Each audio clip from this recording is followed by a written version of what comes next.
Baik, alhamdulillahirabbil alamin. Bismillahirrahmanirrahim. Assalamualaikum warahmatullahi wabarakatuh. Alhamdulillahilladzi hadana li hada wa ma kunna linahtadiya laula an hadanallah. Laqad ja'at rusulu rabbina bil haqq wa nudu antil humul jannatu uristumuha bima kuntum ta'malun. Asyhadu alla ilaha illallah wa asyhadu anna Muhammadar Rasulullah sallallahu alaihi wasallam wa ala alihi wa ashabihi amma ba'du. Bismillahirrahmanirrahim. Ya, kita kembali ke materi pada materi yang lalu ya tentang yin yang. Jadi yin yang itu juga bagian daripada sunatullah ya. Jadi yin yang itu di segala macam aspek kehidupan itu ada. Nah, tentunya kemarin hanya cerita gambaran-gambaran penjelasan-penjelasan dalam sedikit di dalam sedikit pada kehidupan kita di sekitar kita. Nah, sekarang kita coba kupas sesuai dengan penjelasan di dalam yang ada hubungannya dengan kesehatan, yang ada hubungannya dengan kesehatan.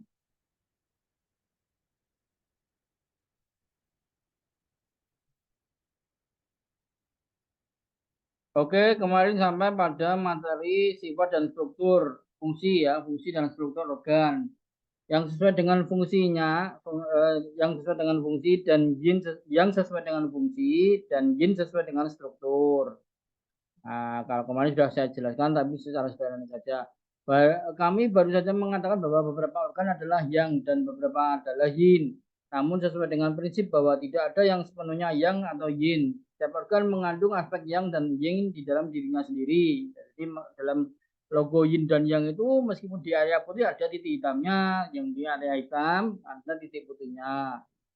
Secara khusus struktur organ itu sendiri Secara khusus, struktur organ itu sendiri dan darah, esensi atau cairan yang terkandung di dalamnya berkaitan dengan yin dan yang. Yin, mereka adalah aspek yin-nya. Jadi, tentang darah, esensi, cing, cairan, nah itu eh, apa nama yin-nya ya. Kemudian kalau apa namanya energinya, fungsi fisiologinya lah itu baru yang-nya. Aktivitas fungsional organ mewakili aspek yang-nya. Kedua aspek tersebut tentu saja terkait dengan saling bergantung, misalnya fungsi limpa untuk mengubah dan mengangkut esensi yang diekstraksi dari makanan mewakili aspek yang. Qi yang diekstraksi dengan cara ini dari makanan kemudian diubah menjadi darah yang sebagai yin, diubah menjadi darah yang sebagai yin. Berkontribusi untuk membentuk struktur limpa itu sendiri. Pertanyaan sederhana di bab, berarti kalau ada tulisan pertanyaan sederhana ini, itu kan Guangdi Nanjing itu ada dua ya, Lingsu dan Wen. Nah, jadi berarti ada di kitab pertanyaan antara Raja Raja Huangdi dan tabibnya Cibo namanya ya itu ada di kitab tersebut.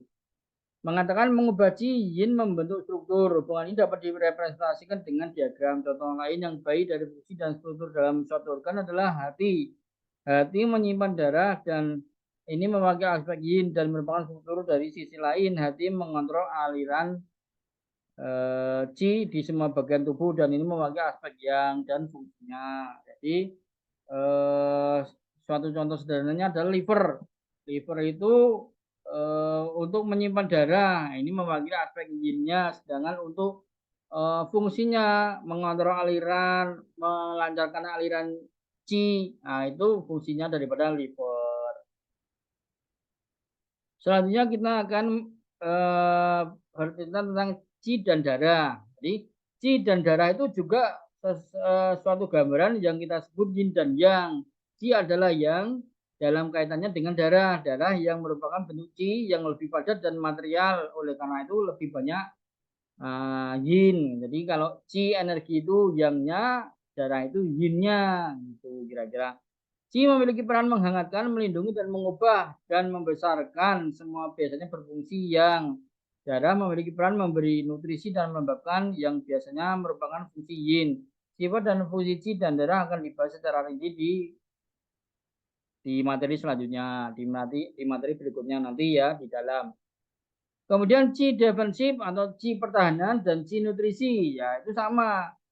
Kalau dilihat secara kacamata yin yang itu juga merupakan bagian daripada yin dan yang. C defensif adalah yang dalam kaitannya dengan gizi, Qi pertahanan beredar di kulit dan otot area yang dan memiliki fungsi melindungi dan menghangatkan tubuh. Fungsinya yang, sedangkan Qi nutrisi beredar di area yin dan memiliki fungsi memberi nutrisi pada tubuh. Fungsinya yin. Sekali lagi, sifat dan fungsi Qi, defensif dan nutrisi akan dibahas secara rinci di bagian selanjutnya di materi berikutnya nanti. Kira-kira seperti itu. Jadi kalau di dalam kesehatan itu di dalam kesehatan dalam kita menjelaskan aplikasi tentang yin dan yang itu seperti yang di atas tadi. Selanjutnya adalah penerapan 4 prinsip yin dan yang untuk pengobatan. Oposisi yin dan yang berlawanan, yin dan yang itu berlawanan. Nah, hubungannya bagaimana dengan pengobatan dengan kesehatan? Pertentangan yin dan yang tercermin dalam pengobatan dalam struktur yin yang berlawanan dari tubuh manusia. Karakter yin yang berlawanan dari organ dan yang paling penting simptomatologi yang berlawanan dari yin dan yang. Tidak peduli betapa rumitnya, semua gejala dan tanda dalam pengobatan Tiongkok dapat direduksi menjadi unsur karakter dasar yin dan yang. Jadi kalau pengobatan Tiongkok itu bisa direduksi, bisa ditarik, mengerucut ke dalam itu tadi penggolongan antara yin dan yang menjadi bisa ditarik benang merah, ujungnya juga bisa dijelaskan dengan konsep yin dan yang seperti itu. Untuk menafsirkan karakter manifestasi klinis dalam istilah yin yang, kita dapat merujuk pada kualitas dasar tertentu yang akan memandu kita dalam praktek klinis, yaitu yang itu api, kalau yin air, ya. Yang itu panas, kalau yin itu dingin. Yang itu gelisah, kalau yin itu diam. Gelisah itu enggak ora jenak atau enggak bisa tenang, enggak bisa anteng gerak terus ke sana kemari seperti orang bingung, seperti orang ya gelisah itu namanya. Berbeda dengan diam. Diam itu artinya orang itu yin ya. Tapi kalau dalam melakukan dalam menegakkan diagnosa ketika melakukan 4 macam pemeriksaan, pasiennya ini kok gelisah. Nah, itu duduknya enggak jenak, berdiri, bergerak-gerak terus, berbeda dengan yang diam. Nah, itu berarti kalau pasiennya diam, terus itu berarti unsurnya yin, kan gitu. Terus kemudian kering itu yang, basah itu yin, keras itu yang, lembut itu yin. Kalau dalam pengobatan seperti itu. Jadi berlawanan ya. Gembira inhibisi cepat lambat, tidak substansial, transformasi perubahan, konservasi penyimpanan. Ini adalah salah satu dualitas mendasar yin dan yang dalam pengobatan Tiongkok. Jadi dualitas yang mendasar dalam yin dan yang itu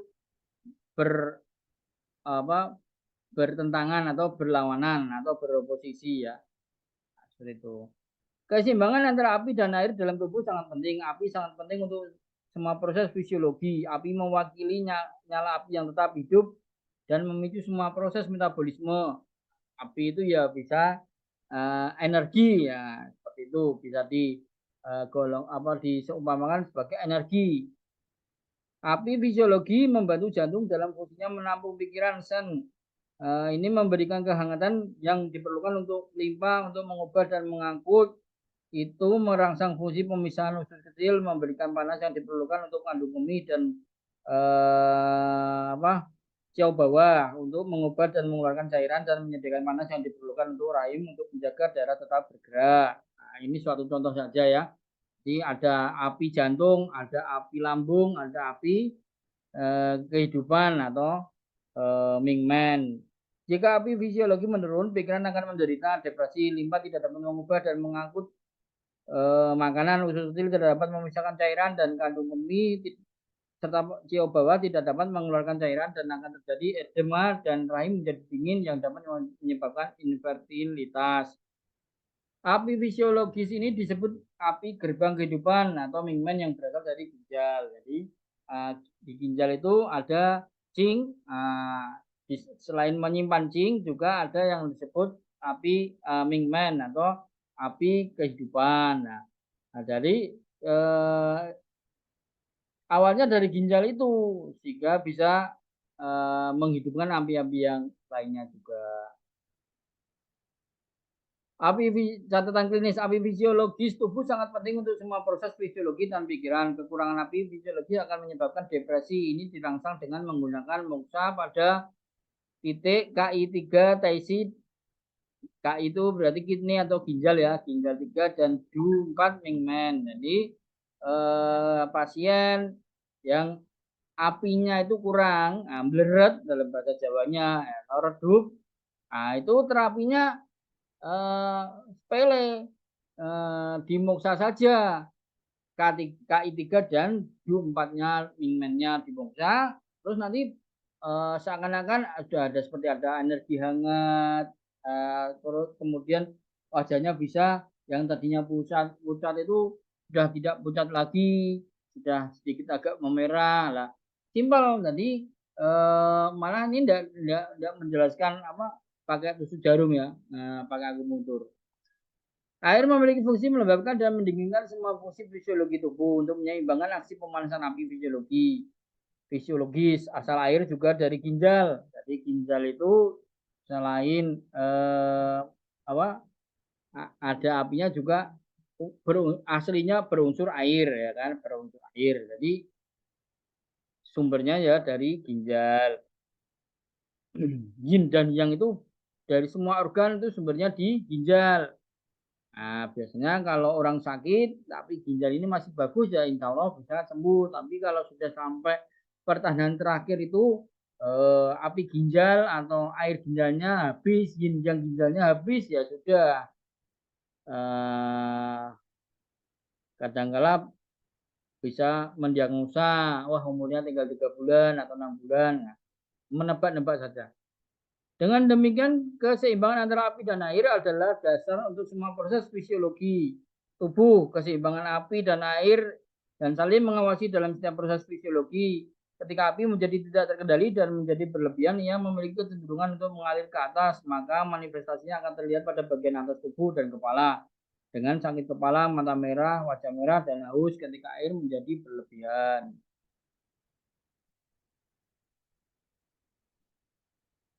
Itu memiliki kecenderungan untuk mengalir ke bawah menyebabkan edema kaki, buang air kecil yang berlebihan atau inkontinensia.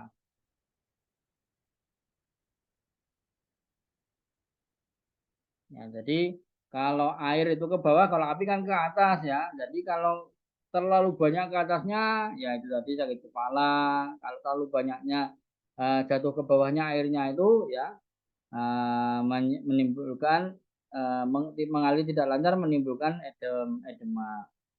Dualitas yang berlawanan lainnya adalah panas dan dingin. Kelebihan yang dimanifestasikan dengan panas. Nah, jadi kita panas itu kita seumpamakan dengan yang. Jadi yin yang itu hanya istilah saja, tapi tidak ada wujudnya. Yin yang itu hanya teori saja, teori yang ditemukan kemudian ditulis dengan bahasa yin dan yang. Pada prakteknya ya panas dan dingin itu tadi. Jadi energi dan darah pada prakteknya di dalam bidang pengobatan atau kesehatan. Kemerahan dan pucat. Kulit memerah menunjukkan kelebihan yang atau kekurangan yin. Pucat kelebihan yin atau kekurangan yang. Gelisah dan tenang, kering dan basah, keras dan lunak. Benjolan, pembengkakan atau massa yang keras biasanya karena kelebihan yang, sedangkan jika lunak karena kelebihan yin. Kegembiraan. Setiap kali kegembiraan dan penghambatan. Setiap kali suatu fungsi dalam keadaan hiperaktif itu menunjukkan kelebihan yang. Jika dalam keadaan hipoaktif itu menunjukkan kelebihan yin. Misalnya detak jantung yang cepat dapat menunjukkan kelebihan yang. dari jantung. Sedangkan detak jantung yang sangat lambat, pelan, dapat menunjukkan kelebihan yin atau yin dari jantung. Makanya ketika melakukan diagnosa, perabaan, palpasi ketika memegang nadi, memegang nadi, kalau cepat, kita mengidentifikasinya sebagai kelebihan yang, kalau lambat mengidentifikasinya sebagai kelebihan yin atau sebaliknya juga kuat dan lemah. Kecepatan dan kelembatan. Kecepatan dan kelambatan. Jika gerakan seseorang kecepatan dan kelambatan. Ini terlihat dalam dua cara, dalam gerakan seseorang dan dalam permulaan manifestasi. Jika gerakan seseorang cepat dan dia berjalan dan berbicara dengan cepat, itu mungkin menunjukkan kelebihan yang. Nah, kalau modelnya orang, ya, apa-apa maunya cepat, bergerak, terus, nah, itu berarti sifatnya orang tersebut adalah yang. Jika pelan, santai, di dalam bahasa Jawa itu alon-alon asal kelakon. Nah, itu berarti bisa kita identifikasikan sebagai orang tersebut sebagai yin. Kan. Jika gejala dan tanda muncul tiba-tiba dan berubah dengan cepat, itu menunjukkan kondisi yang. Jika mereka muncul secara bertahap dan perubahan perlahan, mereka menunjukkan kondisi yin. Ya. Jadi kalau gejalanya muncul tiba-tiba cepat, nah itu kita sebut, kita golongkan sebagai yang. Kalau pelan, sedikit-sedikit, nah tiba-tiba parah itu yin. Pergerakannya lambat. Substansial dan tidak substansial. Seperti dijelaskan di atas, yang berhubungan dengan keadaan agregasi yang halus, dan yin yang berhubungan dengan keadaan agregasi yang halus, dan yin berhubungan dengan keadaan agregasi yang padat dan kasar. Jika yang normal, segala sesuatu akan terus bergerak. Qi akan mengalir secara normal dan cairan akan diubah dan dikeluarkan. Metabolisme berjalan dengan lancar kalau dalam bahasa medisnya. Jika yang kekurangan, Qi itu akan bermandek, tersumbat. Ya. Cairan tidak diubah atau dikeluarkan. Oleh karena itu yin akan menang. Dengan demikian yang membuat segala sesuatu bergerak dan dalam keadaan cair atau non substansial.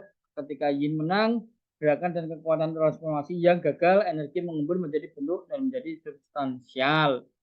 Misalnya, jika Qi bergerak normal di perut, fungsi usus untuk memisahkan dan mengeluarkan cairan akan normal. Jika yang gagal dan Qi berkurang, nah jadi Qi itu bisa yang, ya, darah bisa yin. Yang gagal dan Qi berkurang, jadi yang su kekurangan yang itu sama dengan sisu, ya, jadi sama dengan kekurangan energi. Kekurangan yang sama dengan kekurangan energi. Nah, tadinya kekurangan energi dulu, baru kekurangan yang. Kekuatan yang untuk bergerak dan mengubah terganggu, cairan tidak berubah, darah tidak bergerak, dan pada waktunya stagnasi Qi dan menimbulkan rasa statis darah dan kemudian menjadi massa fisik atau tumor aktual. Nah, awal mulanya itu yaitu kekurangan defisiensi yang atau disebutnya yang su ya. Nah, kemudian darah itu tidak bisa bergerak dengan normal, bahkan terjadi stagnasi Qi dan akhirnya stagnasi darah. Dan kemudian muncullah massa. Massa itu apa ya? Massa itu ya apa ya? Muncullah benjolan, massa, bentuk ya, bentuk benjolan, nah, atau tumor atau kanker, nah, seperti itu. Berikutnya yin dan yang adalah transformasi, perubahan, konservasi, menyimpan. Jadi yang itu berubah, nah berubah, sedangkan kalau yin itu disimpan. Yin berhubungan dengan konservasi dan penyimpanan. Ini tercermin dalam fungsi organ yin dan menyimpan darah, cairan tubuh dan esensi yang menjaga sebagai esensi yang berharga. Yang sesuai dengan transformasi dan perubahan. Ini tercermin dalam fungsi organ yang terus-menerus diisi dan dikosongkan, dan yang terus-menerus mengubah, mengangkut, dan mengeluarkan. Nah, jadi kalau kita nanti di belakang kita belajar organ cangfu ya, organ padat dan organ berongga. Nah, itu yang dimaksud adalah organ berongga. Di organ berongga itu kosong isi seperti lambung. Nah, itu kosong, dipindahkan, dikeluarkan, kemudian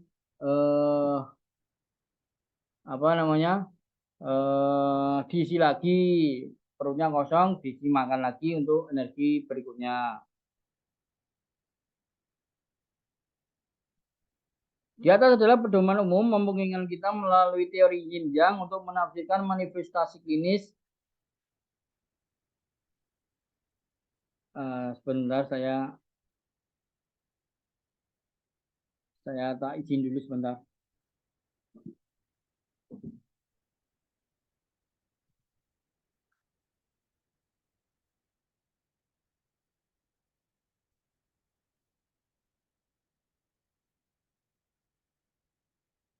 Jadi memungkinkan kita melalui teori yin yang untuk menafsirkan manifestasi klinis. Semua gejala dan tanda dapat ditafsirkan, dianalisa.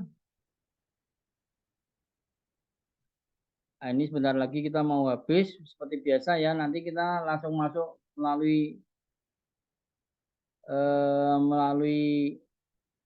link Zoom ya. Jadi jangan langsung pergi ya. Nah, nanti pergi nggak ikut sesi berikutnya ya. Semua gejala dan tanda dapat ditafsirkan berdasarkan pedoman di atas, karena semua manifestasi klinis timbul dari pemisahan yin dan yang dalam kesehatan. Yin dan yang berpadu secara harmonis dalam keseimbangan yang dinamis.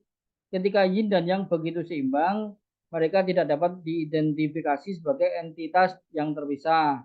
Karenanya gejala dan tanda tidak muncul. Jadi kalau yin dan yang itu dalam keadaan normal, seimbang, maka tidak akan ada muncul gejala atau keluhan kan gitu. Misalnya jika yin dan yang dan qi dan darah seimbang, wajah akan memiliki warna normal, merah muda, berkembang dan tidak akan terlalu pucat atau terlalu merah, tidak terlalu berwarna atau terlalu gelap dan lain-lain. Dengan kata lain tidak ada yang bisa dilihat. Jadi ada keluhan dan bisa dilihat. Itu kalau normal itu tidak memiliki gejala atau keluhan dan tidak ada sesuatu yang tak terlihat, jadi terlihat atau terlihat yang aneh yang tidak normal. Jika yin dan yang tidak seimbang, mereka menjadi terpisah, akan ada terlalu banyak satu atau yang lain dan wajah akan menjadi terlalu pucat, jadi kelebihan yin, atau terlalu merah, kelebihan yang. Yin dan yang karena itu menunjukkan diri mereka. Ketika mereka tidak seimbang, seseorang dapat memvisualisasikan simbol gambar 1,6, gambar 1.6 berebutan sangat cepat. Dalam hal ini putih dan hitam tidak akan terlihat karena tidak dapat dipisahkan oleh mata. Demikian pula ketika yin dan yang seimbang dan bergerak secara harmonis, mereka tidak dapat dipisahkan dan mereka tidak terlihat dan gejala dan tanda-tanda tidak akan muncul. Nah, jadi intinya kalau orang sehat, yin dan yangnya seimbang, maka tidak akan tampak gejala atau tidak akan tampak gejala dan tanda-tanda yang muncul. Nah, jadi tidak terlihat gejala dan tanda-tanda gejala dan tanda tidak akan muncul. Nah, gimana ya? Tidak dapat ketika yin dan yang itu seimbang, normal, seimbang, jadi tidak akan terlihat gejala dan tanda-tanda. Gimana sih? Mereka tidak terlihat dan gejala dan tanda tidak akan muncul. Jadi gejala, tanda, keluhan, nah itu tidak akan muncul. Jadi normal semua, gitu ya maksud saya. Nah, jadi tidak tampak terlihat sesuatu yang aneh. Semua gejala dan tanda dapat diartikan dengan cara ini, yaitu sebagai hilangnya keseimbangan yin dan yang. Contoh lain, jika yin dan yang seimbang, urin akan berwarna kuning, pucat, normal, dan dalam jumlah normal. Jika yin berlebihan, itu akan menjadi sangat pucat urinnya, tambah hampir seperti air dan berlimpah. Jika yang berlebihan, itu akan menjadi agak gelap dan sedikit. Itu contoh kecilnya saja. Karena kan kita masih membahas tentang teori dasar yin dan yang. Dengan mengingat prinsip-prinsip umum karakter yin dan yang dari gejala dan tanda, kita dapat membuat daftar manifestasi klinik sebagai berikut, yaitu pada klasifikasi yang itu penyakitnya akut. Jadi kalau penyakitnya akut baru sehari, 2 hari, 3 hari itu berarti kita kategorikan sebagai yang. Sedangkan penyakitnya kronis itu kita kategorikan sebagai yin. Tuh ya. Ya, ada banyak itu perubahan patologi yang cepat, panas, gelisah, insomnia, cuma suka minum dingin, berarti panas, merah, badan panas, suara keras, bicara bicara kasar, haus, buang air kecil sedikit, sembelit, lidah merah dan lapisan kuning, pulsa, nadi penuh. Nah, itu nadi penuh itu masuk ke klasifikasi golongan yang jangan yin ya. Penyakitnya kronis, penyakitnya berlarut-larut, dingin, ngantuk, lesu, suka meringkuk, wajah pusat, suka minum panas, suaranya lemah, tidak suka berbicara, napasnya pendek, tidak haus, buang air kecilnya berwarna pucat, kotorannya eh, longgar ya, encer, lidah pucat, nadi kosong, nadi lemah. Akhirnya setelah diskusi tentang karakter yin dan yang, dari gejala dan tanda harus ditekankan bahwa meskipun perbedaan antara yin dan yang dalam manifestasi klinis adalah fundamental, itu tidak cukup rinci untuk menjadi banyak penggunaan klinis dalam praktek. Misalnya jika wajah terlalu merah itu menunjukkan kelebihan yang, namun kesimpulan ini terlalu umum. Nah, jadi masih terlalu umum ya. Kita masih perlu memeriksa yang lainnya juga tentunya untuk mendapatkan suatu kesimpulan diagnosa yang tepat. Namun kesimpulan ini terlalu umum untuk memberikan indikasi apa pengobatan yang tepat seharusnya, karena wajah sebenarnya bisa menjadi merah karena panas penuh atau panas kosong karena kekurangan yin. Keduanya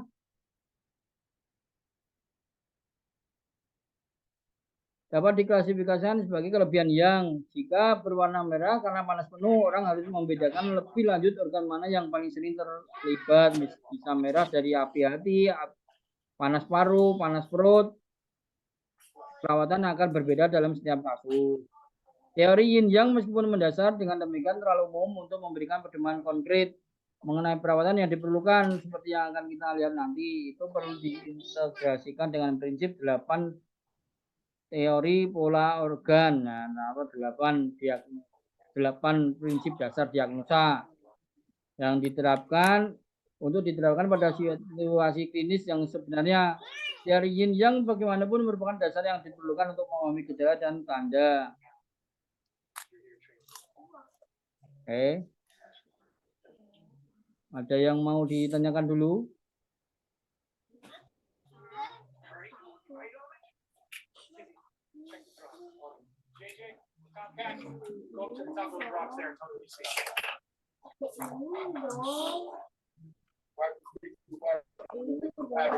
Nggak jadi ini lagi loh, nggak jadi co-host lagi. Iya, iya. Filenya di tempat saya soalnya Ibu. Jadi saya tadi coba berbagi layar tidak bisa. Terus saya ambil lagi sebagai host saya. Saya jadi hostnya saja soalnya saya tidak bisa tidak bisa berbagi layar soalnya. Oke.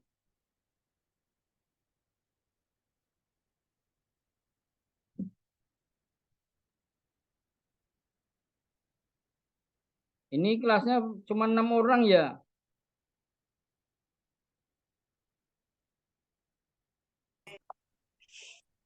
Ada kemana sih ya? Padahal malam minggu. Padahal malam minggu sudah loh. Saya jadi bingung nanti kalau kita berbicara tentang kelas online, kemudian yang kita bicarakan jadwalnya itu bisa bisa nggak ketemu-ketemu. Si A maunya Senin, si B maunya Selasa, si C maunya Kamis, ya kan repot. Iya. Padahal ini belajar kalau kayak gini nih, kalau ketinggalan sekali, udah males ngikutinnya. Kalau bisa jangan sampai ketinggalan. Harusnya seperti itu, makanya di grup tadi saya tanya apakah sudah melihat video-video yang pertama yang kemarin itu hari Rabu kita adakan Zoom. Nanti takutnya kalau kita langsung belum ditonton terus minta ikut yang sekarang ini kan nanti malah bingung, mungkin bisa terjadi seperti itu barangkali, tapi ya semoga tidak lah. Ya, semoga tidak.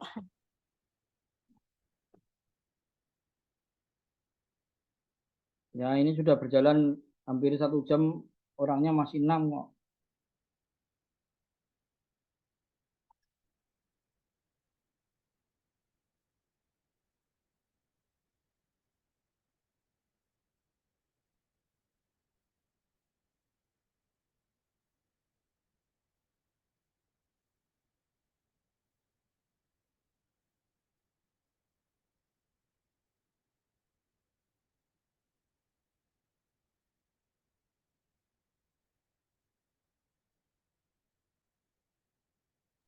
Itu yang kemarin anak Unair nggak masuk itu Sinsi.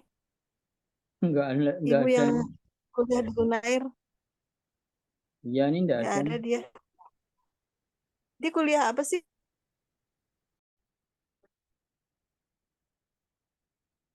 Oke, kita lanjut lagi.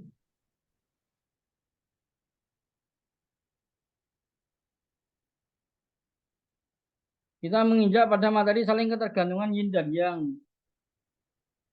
Yin dan yang berlawanan tetapi juga saling ketergantungan. Ya, berlawannya apa tadi kan? Ada panas, ada dingin, tapi itu saling ketergantungan. Nah, jadi eh, apa namanya? Kita jelaskan sekarang ya. Yang dimaksud saling ketergantungannya bagaimana? Yin dan yang berlawanan tapi juga saling bergantung satu sama lain. Yin dan yang tidak dapat eksis secara terpisah dan ini sangat jelas ketika mempertimbangkan fisiologi tubuh. Semua proses fisiologi adalah hasil dari pertentangan dan saling ketergantungan antara yin dan yang. Fungsi organ dalam pengobatan Tiongkok menunjukkan saling ketergantungan antara yin dan yang dengan sangat jelas. Organ yin dan yang, organ yin dan yang sangat berbeda dalam fungsinya, tapi pada saat yang sama mereka bergantung satu sama lain untuk menjalankan fungsi-fungsi ini. Organ yin bergantung pada organ yang untuk menghasilkan qi dan darah dari transformasi makanan. Organ yang bergantung pada organ yin untuk makanannya yang berasal dari darah dan esensi yang disimpan oleh organ yin.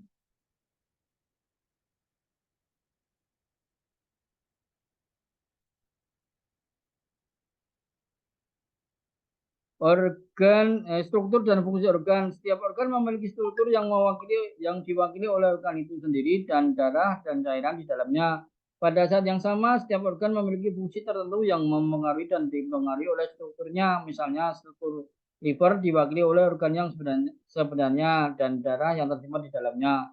Secara khusus, liver memiliki fungsi menyimpan darah. Fungsi lain dari liver adalah memastikan kelancaran aliran qi semua organ tubuh. Dengan memastikan kelancaran aliran qi, liver juga membuat darah tetap bergerak. Oleh karena itu, menyediakan penyimpanan darah yang benar di dalam dirinya sendiri. Ini adalah contoh bagaimana fungsi liver membantu struktur liver itu sendiri. Di sisi lain, untuk menjalankan fungsinya, organ liver itu sendiri membutuhkan nutrisi darah.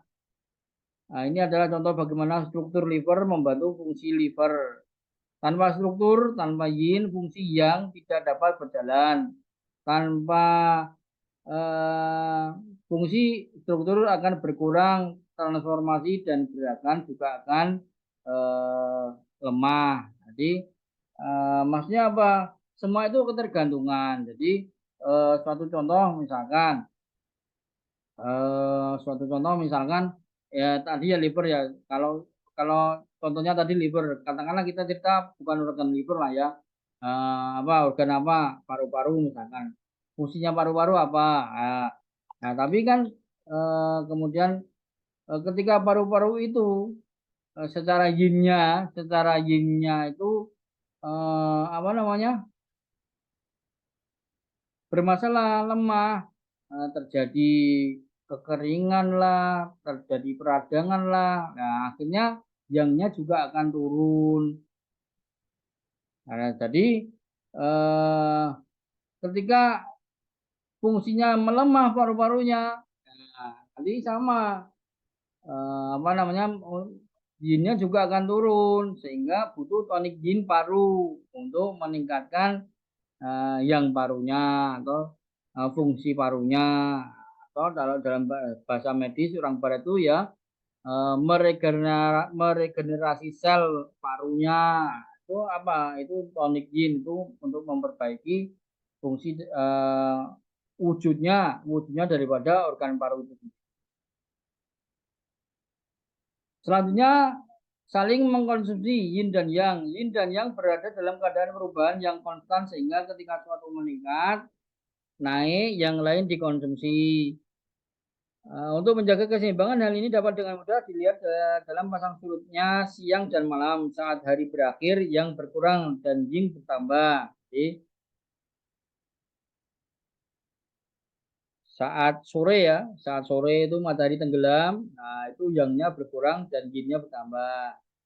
Persis sama dapat diamati dalam siklus musim. Saat musim semi tiba, yin mulai berkurang dan yang bertambah di luar sekedar menjaga keseimbangan mereka. Yin dan yang juga saling memakan satu sama lain ketika yang satu bertambah. Pokoknya ketika yin dua diagram, dua dualisme yin dan yang ini ketika yang satu meningkat, naik, nah itu akan memakan atau melukai satu sama lainnya. Jadi kalau yangnya naik itu akan memakan mengkonsumsi yin. Kalau terlalu panas yinnya maka akan terkonsumsi. Suatu contoh air ya kan. Begitu dimasak dengan panas yang kuat, airnya berkurang bahkan sampai habis sampai gosong. Nah, intinya seperti itu saja. Jadi ketika terlalu panas ya kan orang suka marah-marah, atasnya panas ya kan. Eh, Ciawatas itu isinya jantung sama paru-paru, katakanlah kita sebutnya paru-paru lah. Ketika suka marah ya kan, ketika suka marah akhirnya apa, paru-parunya panas, ciawatasnya panas sehingga paru-parunya terjadi infeksi atau peradangan atau terluka ya kan. Nah, sehingga malah sesak napas seperti itu. Nah, contohnya seperti itu.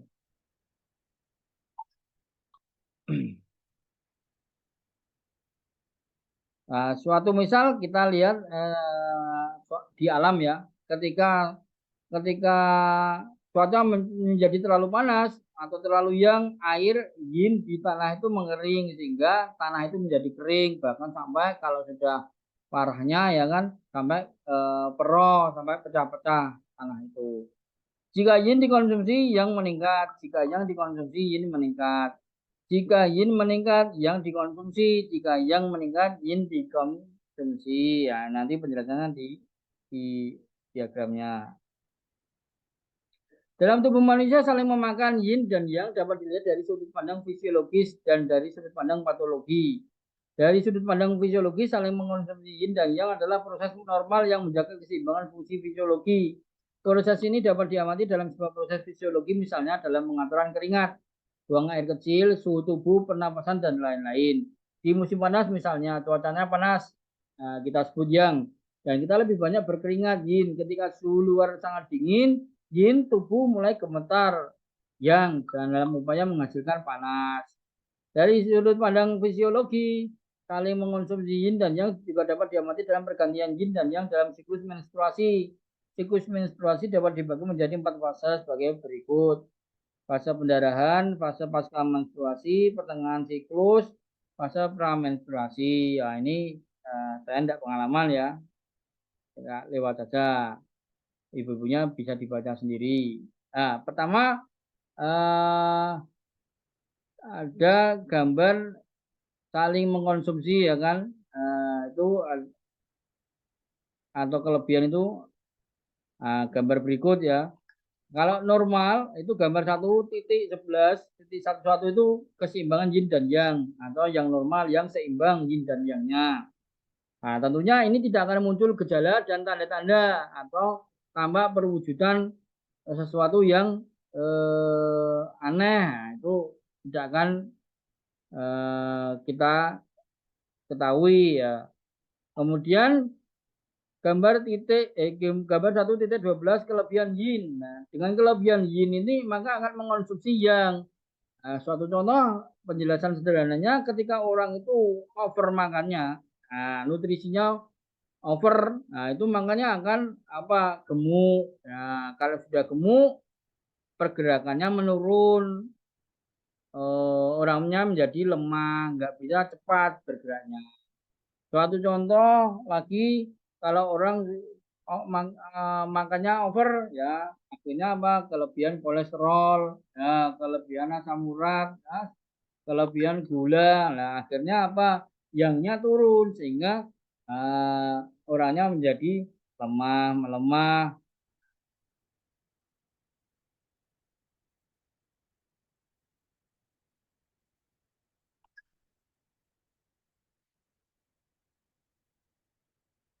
Dari sudut pandang patologis, yin atau yang dapat meningkat melebihi kisaran normalnya dan menyebabkan konsumsi dengan kualitas yang berlawanan. Misalnya suhu bisa naik kelebihan yang selama penyakit menular. Hal ini dapat menyebabkan kekeringan dan kelelahan cairan tubuh. Artinya mengkonsumsi yin. Meskipun beberapa orang mungkin masih menganggap ini sebagai upaya tubuh untuk menjaga keseimbangan antara yin dan yang, cairan dan suhu tubuh itu bukan keseimbangan normal, tetapi keseimbangan patologis yang berasal dari kelebihan yang. Orang mungkin melangkah lebih jauh dan mengatakan bahwa suhu itu sendiri adalah upaya tubuh untuk melawan faktor patogen. Tapi ini tidak mengubah fakta bahwa kenaikan suhu mewakili yang mengarah pada konsumsi yin. Dari sudut pandang patologis, dapat dapat ada 4 situasi yang berbeda dari kelebihan yin atau kelebihan yang, masing-masing mengarah ke konsumsi yang atau yin, atau konsumsi yang mengarah ke kelebihan yin atau yang. Masing-masing penting untuk dicatat sebagai kelebihan yang dan konsumsi yin tidak sama. Nah, itu dia. Ya penjelasannya itu langsung digambar saja.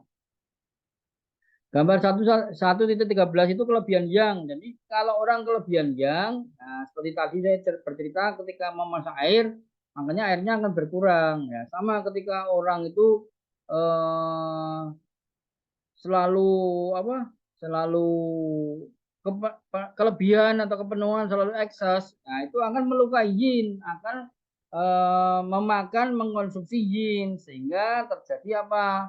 Eh, sehingga akan terjadi apa ya tidak tahu tergantung katakanlah mah ya atau gastrointestit gastro ya penyakit lambung lah ya eh, radang lambung atau apa macam-macam itu karena apa karena terlalu panasnya sehingga melukai sehingga memakan atau mengkonsumsi yin lambungnya paru-paru juga seperti itu sehingga terjadi peradangan sehingga terjadi infeksi ya seperti itu. Nah, itu yang kita butuhkan, kita bisa memahami ini lebih dalam mendasar itu ya gampang prakteknya. Kalau sudah seperti itu, umpama ya berarti kalau sudah nanti terlihat di area ketika mendiagnosa melihat peta lidah itu dilihat di area paru-parunya terjadi retakan atau di area limpa lambungnya terjadi retakan pecah-pecah gitu kan. Nah, itu berarti butuh tonik yin lambung atau tonik yin paru. Nah, seperti itu supaya terjadi regenerasi sel, supaya terjadi keseimbangan sehingga tidak retak, tidak panas, tidak apa eh, kembali normal yinnya itu yin yin lambungnya wujud lambungnya sehat kembali atau paru-parunya sehat kembali. Nah, kalau sudah kering, lawannya apa? Lawannya lembab. Jadi mengkonsumsi makanan-makanan yang lembab, yang afinitasnya ke paru, seperti madu. Jadi ketika mengalami kekeringan di organ paru, ya banyak konsumsi madu. Ya kadang-kala orang aneh, saya sudah minum madu, tapi enggak sembuh-sembuh lah. Minumnya 1 sendok sehari ya, enggak bisa seperti itu ya. Paling enggak eh, Sinse sudah bisa membaca minum 3 sendok tiap 2 jam atau 5 sendok sehari 3 kali atau 5 kali lah itu bisa menjadi obat lah kalau minumnya 1 sendok teh sekali ya bagaimana bisa menjadi obat kan.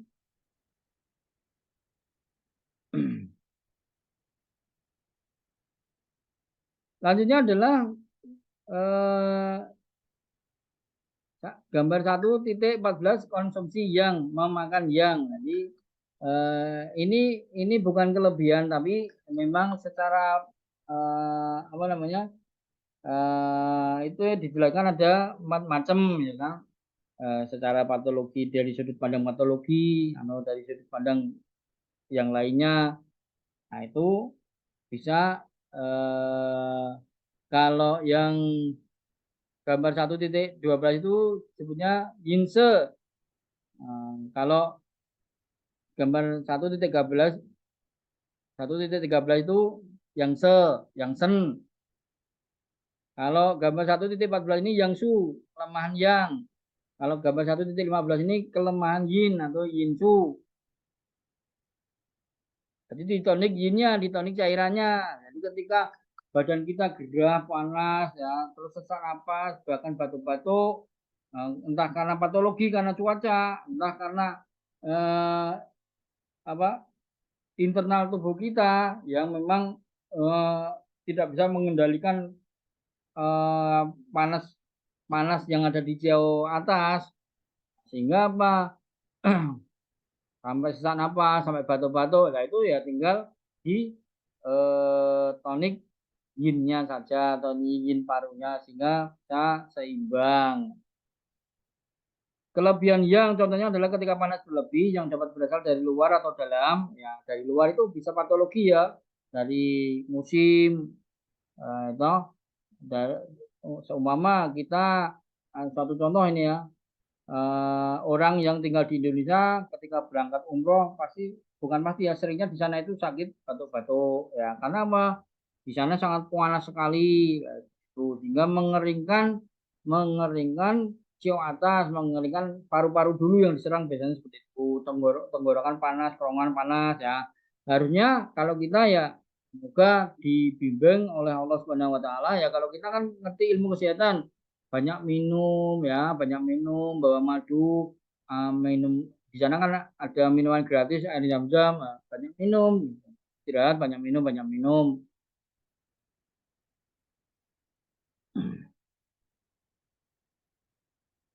contohnya adalah ketika panas berlebihan yang dapat berasal dari luar atau dalam mengonsumsi cairan tubuh yang berhubungan dengan yin dan menyebabkan kekeringan ini adalah panas penuh di kelebihan yang itu eh, gambar 1.13 itu disebut panas penuh. Gambar 1.13 panas penuh. Kemudian gambar 1.14 itu mengkonsumsi yang memang ini penjelasan ini terjadi ketika energi yang tubuh secara spontan berkurang, penurunan energi yang menyebabkan dingin. Ini akan terasa dingin ya karena kita tidak cukup panas tubuh kita kedinginan dan gejala lain yang sampai batas tertentu mirip dengan diciptakan oleh kelebihan yin namun situasi yang sangat berbeda karena melebihi yin yang berlebihanlah yang merupakan aspek utama yang menghentikan yang dalam hal ini konsumsi yang sedangkan penurunan yang adalah aspek utama dan yin tampaknya hanya berlebihan ini disebut dingin kosong kalau yang di sini dingin kosong atau dingin kosong itu ya seakan-akan panas gitu dingin kosong itu seakan-akan dingin padahal bukan yin kita yang turun energi kita yang turun jadi seakan seperti wah kok dingin ya menggigil ya kok adem ya itu padahal yang kita yang menurun kenapa yang menurun bisa karena kurang istirahat bisa karena kecapean ngelembur terus ya akhirnya seakan-akan seperti merasa kedinginan. Kemudian konsumsi yin ini terjadi ketika yin tubuh habis. Penurunan yin dapat menyebabkan gejala-gejala kelebihan yang jelas seperti perasaan panas. Sekali lagi situasi ini sangat berbeda dari yang terlihat di atas yang berlebihan adalah aspek utama dalam kasus penurunan yin ini adalah aspek utama dan yang tampak hanya berlebihan ini disebut panas kosong. Jadi nomor 1.15 ini yang kita sebut dengan panas kosong. Jadi seakan-akan kita itu merasa panas, padahal mengalami penurunan yin. Jadi mengalami penurunan dari kualitas jumlah darah atau cairan tubuh, sehingga seakan-akan tampak seperti wah panas ya gerah ya. Tuh, padahal sebenarnya banyak makan buah, banyak minum air itu bisa cepat membantu untuk pemulihan untuk kembali ke posisi seimbang. Jadi seperti tadi yang di grup kan sudah ditanyakan sama Pak Abu Raihan ya tentang panas kosong, panas eh, apa dingin sejati atau panas sejati, ya itu istilah-istilah yang berbeda-beda. Panas kosong, dingin kosong. Jadi seakan-akan panas kosong itu seakan-akan merasakan panas, tapi sebenarnya bukan panas, tapi unsur yinnya yang berkurang. Nah, kalau dingin kosong tadi seakan-akan kita merasa dingin, padahal bukan. Padahal yang kita energi kita yang turun. Di Neneki.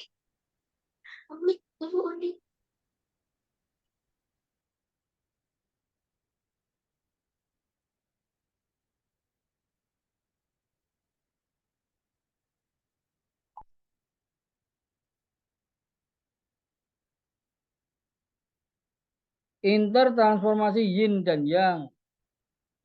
Perubahan ya. Nah, jadi perubahan yin dan yang. Meski berlawanan, yin dan yang bisa berubah menjadi satu sama lain. Yang semula yin menjadi yang semula yang menjadi yin.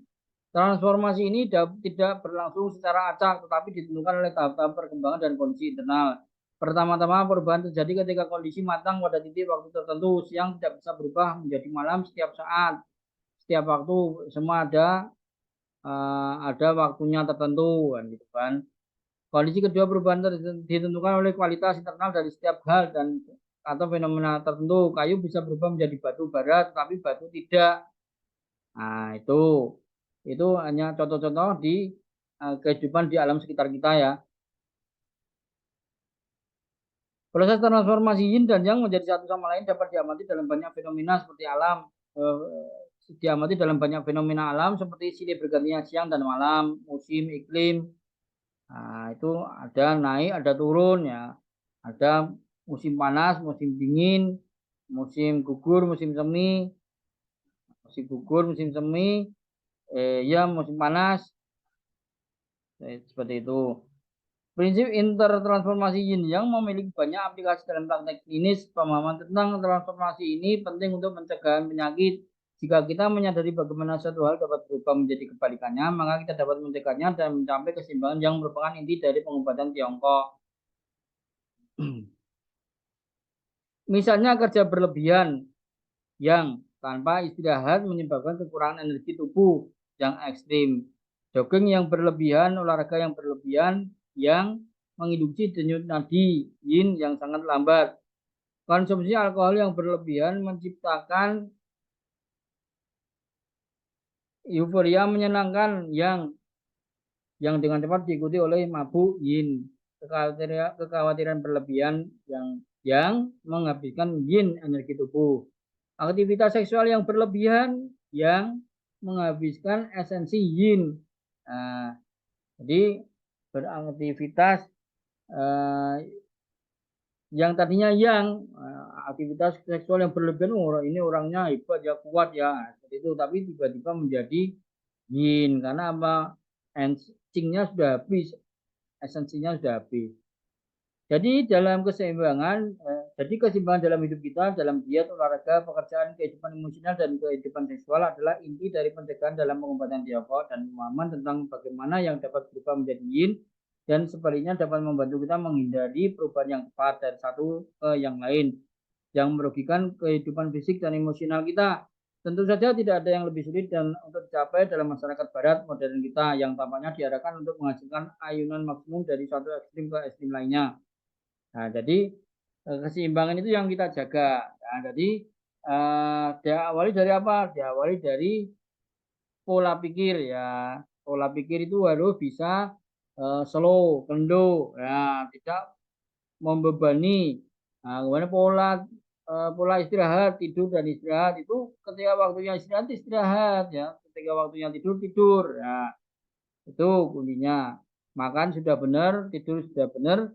Nah, kemudian energi itu ya dijaga, jangan diporsir. Termasuk salah satunya adalah aktivitas seksual itu tidak diperbolehkan, diperkenankan untuk diporsir ya. Tentunya seperti itu. Nah, cuman agar apa? Agar terjadi keseimbangan, agar kita tetap dalam keadaan sehat, ya. Sehat walafiat, sehat fisiknya, sehat hatinya kan seperti itu, sehat jasmani dan rohaninya. Transformasi yin yang juga dapat diamati dalam perubahan patologi yang terlihat dalam praktek klinis, misalnya dingin dari luar dapat menyerang tubuh dan setelah beberapa waktu dapat dengan mudah berubah menjadi panas. Nah, jadi nggak tahu ya ketika kita dari Semarang itu hawanya panas, nah, kita main ke Bandung misalkan. Di Bandung itu pas kebetulan hawanya dingin. Tiba-tiba kok terus sakit, badannya panas. Konsep-konsep seperti itu, kalau kita sebagai apa namanya, sebagai ahli pengobatan, ahli kesehatan, ya tentunya kita harus tahu ketika berangkat ke Bandung harus membawa sweater, harus membawa jaket, harus ya minumlah bajigur, minumlah bandrek, nah gitu. Nah, jadi jangan masa bodoh, kita harus peka, kita harus selaras dan seimbang dengan alam juga. Kalau kita tidak bisa seperti itu ya jatuh sakit, ya kan? Akhirnya begitu.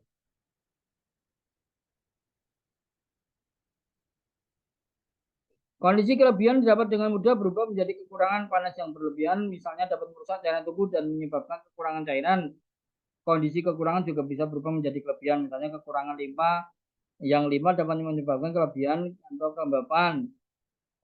Kelebihan kelembapan atau oleh karena itu sangat penting untuk dapat membedakan transformasi yin dan yang dalam praktek klinis untuk menangani kondisi tersebut dengan benar. Jadi dalam bab ini dalam materi yin dan yang ini hasil pembelajarannya adalah bagaimana bisa memahami konsep yin dan yang, kemudian mengklasifikasi fenomena menurut yin dan yang, 4 aspek hubungan timbal balik yin dan yang, bagaimana menerapkan teori yin dan yang dalam pengobatan, dan bagaimana memahami konsep kekurangan yin dan kekurangan yang, serta kelebihan yin dan kelebihan yang itu bagaimana. Itu ya. Nah, jadi itu yang menjadi catatan bagi kita dengan belajar yin dan yang itu, aku bisa apa, aku ngerti apa, itu loh maksudnya. Nah, tentu kalau yang kakinya apa akut masuk dalam kondisi yang itu harus diapakan. Nah, yang sakitnya kronis dalam masuk ke kondisi yin harusnya diapakan kan gitu. Jadi harus tak apakan, apakah harus saya bekam, harus saya pijat, harus saya akupresur, harus saya tusuk jarum, harus saya moksa busi, begitu. Harus saya kasih herbal apa, itu kita bisa bisa sejauh seperti demikian itu ketika bertemu dengan di praktek klinis kita, ketika bertemu dengan pasien hanya dengan memahami konsep yin dan yang saja. Oke, saya kira yin dan yang cukup ya, karena kita akan pindah ke konsep 5 elemen atau busing. Silakan barangkali ada yang mau dipertanyakan. Silakan kita diskusi dulu biar rada cair ya, agak enteng ya. Nggak serius-serius amat, kayaknya kok serius-serius amat ini nggak ada suaranya. Nah, saya minum dulu, yang bawa minum silakan, yang bikin kopi silakan. Mohon izin bertanya, Sensei. Ya, silakan Mbak. Kalau misalnya seksual berlebihan itu juga mempengaruhi transformasi yin yang atau tidak ya? Oh iya iya. Nah, itu kan itu maksudnya dalam kondisi yang, ya kan, dalam kondisi yang sehari 3 kali, ya umpama seperti itu kan. Sehari 3 kali atau tiap hari bahkan, padahal umurnya sudah tua. Nah, akhirnya itu kan ketika melakukan aktivitas seksual itu kan mengeluarkan sperma. Nah, sperma itu kalau laki-laki itu manifestasi atau apa ya, perwujudan daripada cing. Nah, cing yang disimpan di ginjal. Nah, makanya habis, kalau cing habis itu bahaya. Jadi kalau cing habis itu bahaya.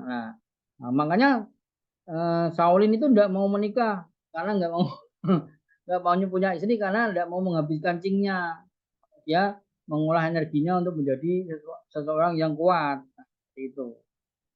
Nah, itu kalau Shaolin ya. Nah, kalau kita kan tidak, bukan Shaolin dan kita 90% Muslim. Nah, itu sebagai sunnah ya, sunnah untuk menikah wajib untuk apa eh, menurunkan membentuk keturunan untuk tetap menjadi khalifahnya Allah di bumi ini kan gitu. Nah, itu ceritanya seperti itu. Nah, kemudian yang pas bagaimana? Yang pas tentunya ya sesuai umurnya ya, umur 20 tahun sama 30 tahun berbeda, 40 tahun berbeda, 5 tahun berbeda, 50 tahun berbeda. Kira-kira seperti itu bisa dipahami, Mbak? Ya, baik, Sensei bisa. Ya, jadi kalau orang kehabisan cing itu tiba-tiba ya mungkin bisa bisa sampai bisa stroke, bisa lumpuh, bisa macam-macam. Karena cing itu kan sesuatu yang harus dijaga, tapi tidak serta-merta tidak digunakan. Nanti kalau tidak digunakan ya akhirnya dalam istilah bahasa bahasa Jawa itu eh, muncul muncul istilah jadi ake nanti. Nah, jadi ake karena apa? Hasrat yang tidak tersalurkan akhirnya menjadi tekanan emosional yang juga ujung-ujungnya juga menjadikan orang menjadi sakit atau banyak keluhan.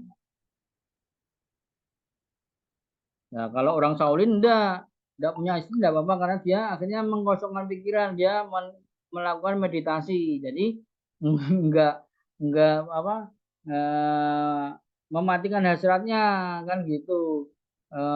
Dia sudah lupa dengan apa body gitar Spanyol, lah, sudah lupa dengan bibir merah, lah, seperti itu. Kalau kita kan bukan. Ininya ya supaya sehat yaitu tadi dijaga.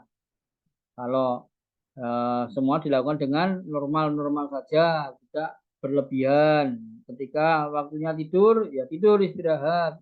Ketika waktunya makan, makan. Nah, ya seperti itu. Ada lagi yang mau bertanya?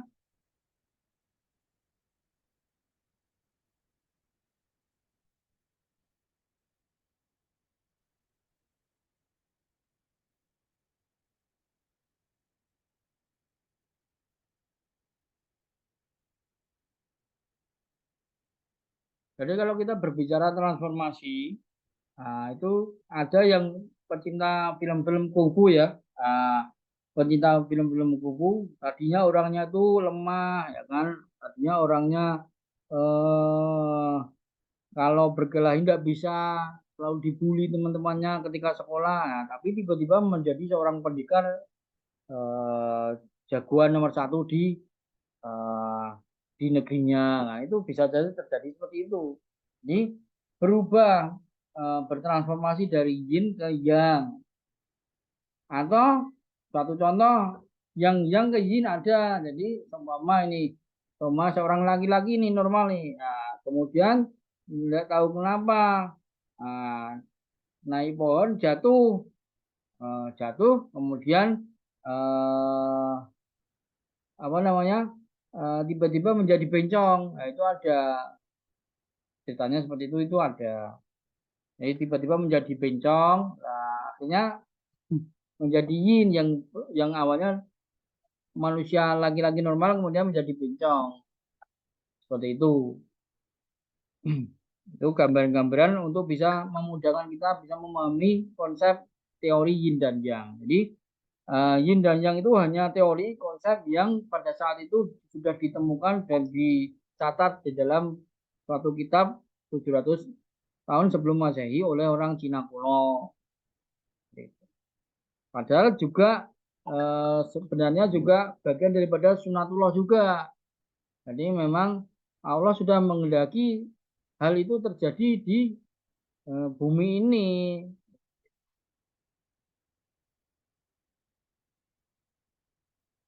Ada yang lain mau tanya? Kita habiskan sisa waktunya karena 5 menit 5 menit lagi kita habis. Kita nanti masuk masuk link lagi untuk season ketiga dan kita akan bahas 5 unsur.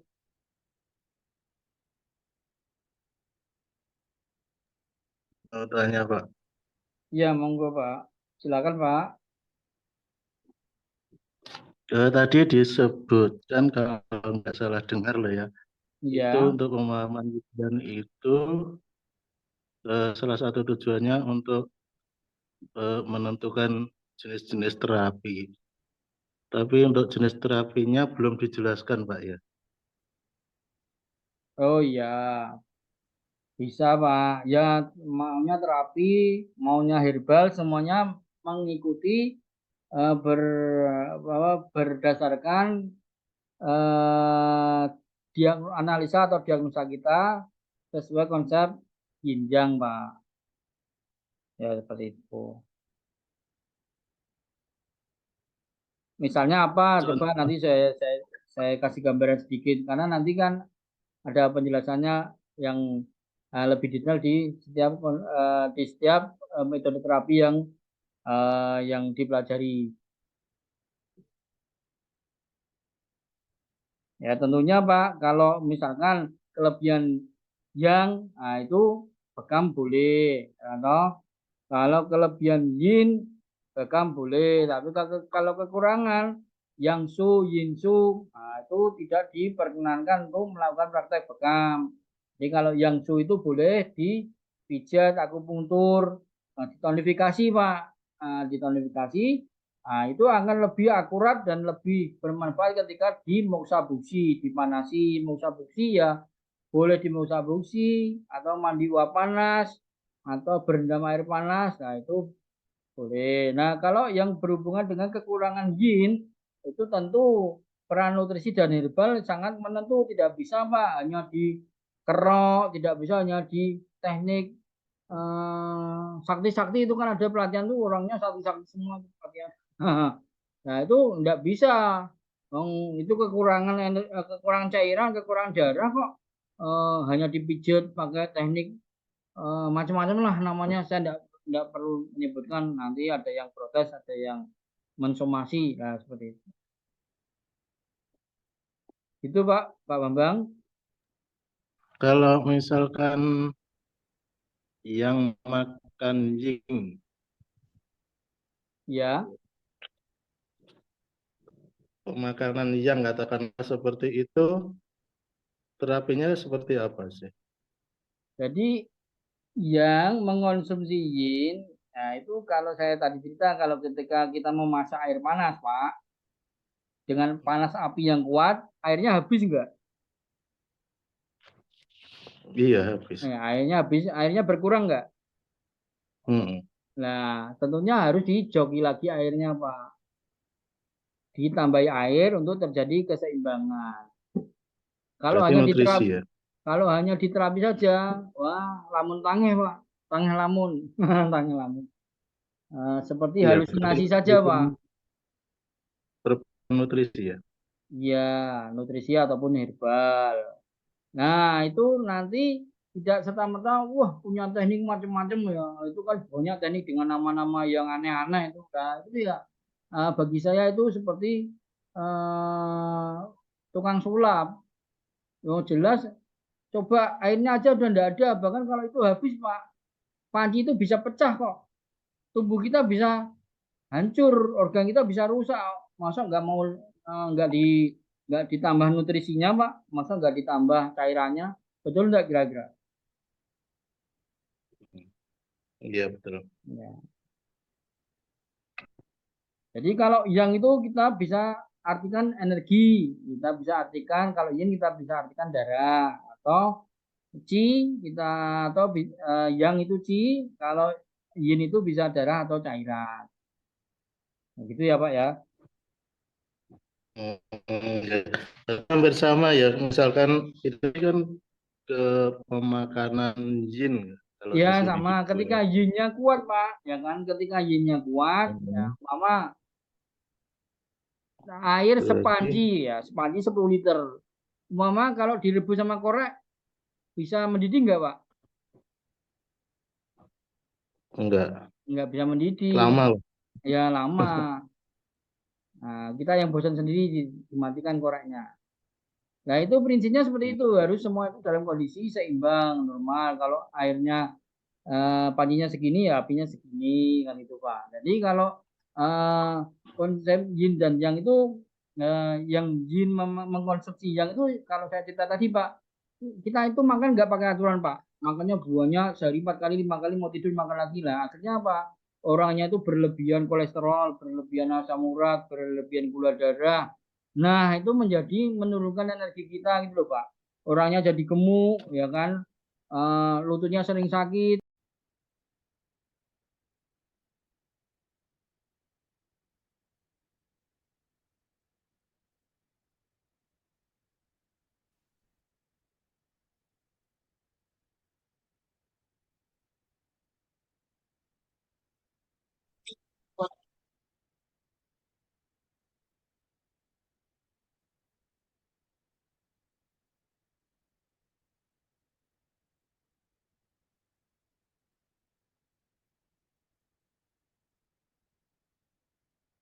Baik, seperti itu Pak Bambang ya. Jadi kalau kita beri gambaran sederhananya saja bahwa orang yang yin-nya berlebih naik, kemudian mengkonsumsi yang, nah itu over over makanya itu over Pak. Sehingga apa nutrisinya berlebihan, kolesterolnya naik, gula darah naik, asam urat naik. Nah itu kan pasti itu akan melemahkan energi, menurunkan yang Pak.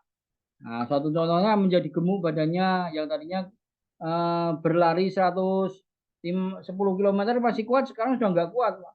Kalau dipaksakan malah sakit lututnya. Nah, itu gambaran sederhananya seperti itu, Pak. Oke, oke, Sensei, makasih. Ya, sama-sama.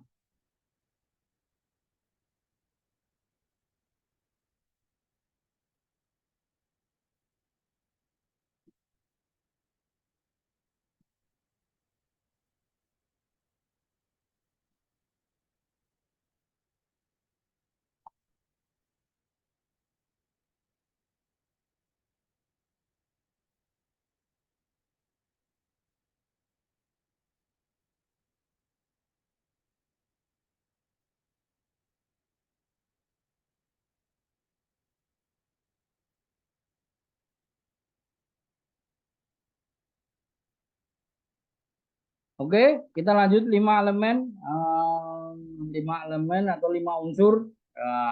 Dikenalnya 5 unsur ya. Di negeri sebelah bumi lain nyebutnya 5 elemen. Nah, itu dalam bahasa Tiseknya adalah wusing, wu itu 5.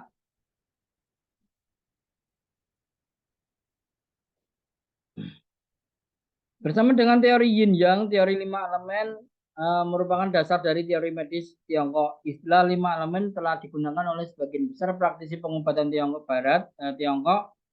atau Barat untuk waktu yang lama. Beberapa penulis menganggap ini sebagai kesalahpahaman arti dari istilah Cina wusing. Diabadikan selama bertahun-tahun. Wu berarti 5, sing berarti gerakan proses. Pergi atau perilaku atau ya perilaku. Oleh karena itu, sebagian besar penulis berpikir bahwa sing tidak dapat menunjukkan elemen sebagai konstituen dasar alam seperti yang dimaksudkan dalam filsafat Yunani kuno. Akhirnya setelah ditemukan teori yin yang, kemudian selang berapa ratus tahun kemudian ditemukan teori 5 unsur, 5 elemen. Jadi 5 unsur itu akhirnya 5 elemen ini ya yang nanti ada penjelasannya, kita jelaskan nanti aja.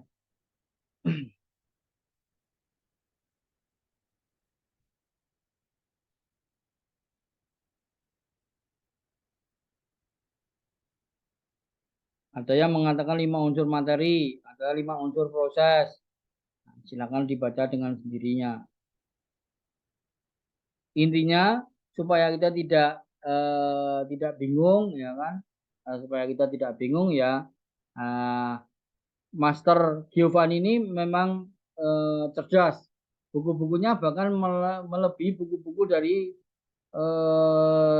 ahli-ahli TCM di Cina. Nah, mereka Master Giovanni ini merangkum, menuliskan kembali dengan bahasanya dia, sehingga kita bisa memiliki ilmu pengetahuan yang komplit, detail, beraneka ragam, gitu kira-kira.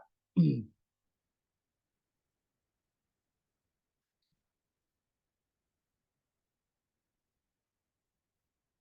sebenarnya kalau kita bicara 5 proses ya kurang tepat, 5 elemen ya kurang tepat, 5 unsur yang tepat kurang tepat, 5 materi ya kurang tepat. Intinya ya kita kupas tuntas apa sehingga kita bisa memahaminya.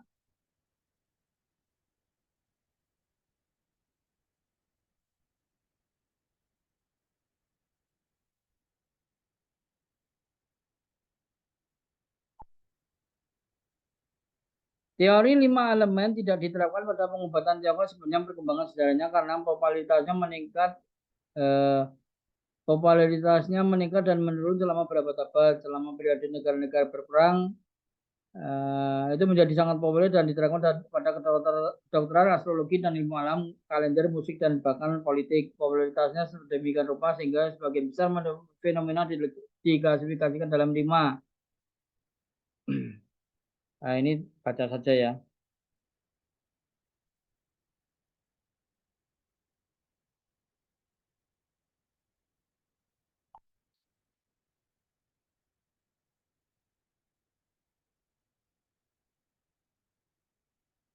Bab ini akan diartikulasikan ke dalam judul berikut: 5 elemen di alam, 5 elemen sebagai kualitas dasar, 5 elemen ini penjelasannya ya. 5 elemen sebagai gerakan, 5 elemen sebagai tahapan siklus musiman, keterkaitan 5 elemen, urutan kosmologis, urutan pembangkit, pengontrolan, urutan acting yang berlebihan, urutan yang menghina, 5 elemen dalam fisiologi, 5 elemen dalam pengobatan Tiongkok, 5 elemen dalam fisiologi, 5 elemen dalam patologi, 5 elemen dalam diagnosa, 5 elemen dalam pengobatan akupuntur, 5 elemen dalam terapi herbal dan diet. Oke, 5 elemen di alam. Teori 5 elemen muncul pada waktu yang hampir bersamaan dengan teori Yin Yang. Referensi pertama bayi Yin Yang dan 5 elemen tanggal kembali ke dinasti Zhou sekitar 1000 atau 1000 sampai 700 sebelum Masehi. Beberapa referensi paling awal untuk elemen tidak menyampaikan elemen sama sekali. Sebaliknya sebuah elemen adalah pusat pemerintahan, repositori pemerintahan, rumah besar atau rumah, atau kemampuan atau bakat atau materi, dan mereka pada satu titik dianggap menjadi 6 daripada 5. Mereka sebenarnya disebut 5 kemampuan atau 6 kursi pemerintahan. Sebuah buku dari periode negara-negara berperang mengatakan surga mengirimkan 5 kemampuan dan orang-orang menggunakannya. Dan itu juga mengatakan 6 kursi pemerintahan adalah air, api, logam, kayu, tanah, dan biji-bijian. Jadi biji itu dianggap elemen yang ke-6.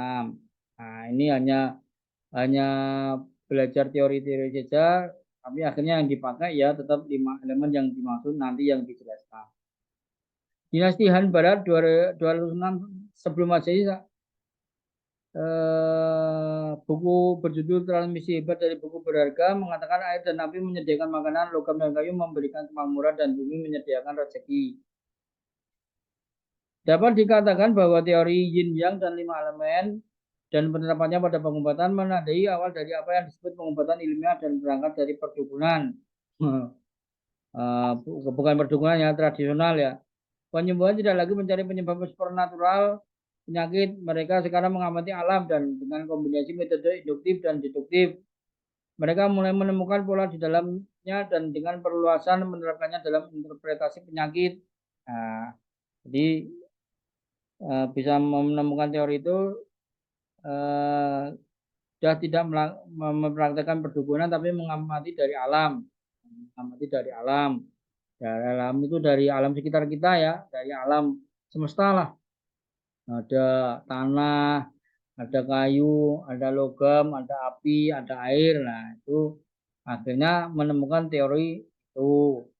Oleh karena itu bukan kebetulan bahwa angka dan penomoran semakin diterapkan dalam interpretasi alam dan tubuh manusia. 2 popularitas dasar yin yang, struktur kosmologis, 3 tingkat, surga, manusia, dan bumi, 4 musim, 5 elemen, 6 iklim di alam, dan 5 organ yin dan 6 organ yang dalam tubuh manusia. Angka 5 dan 5 elemen dikaitkan dengan fenomena duniawi, sedangkan angka 6 dikaitkan dengan fenomena surgawi, 6 iklim. Klasifikasi hal-hal yang dalam angka menunjukkan metode pemikiran yang semakin mencari dan analitis. Menariknya proses yang kurang lebih sama terjadi di Yunani kuno pada waktu yang kira-kira bersamaan ketika teori-teori Yunani tentang unsur-unsur dikembangkan. Dalam esainya on the sacred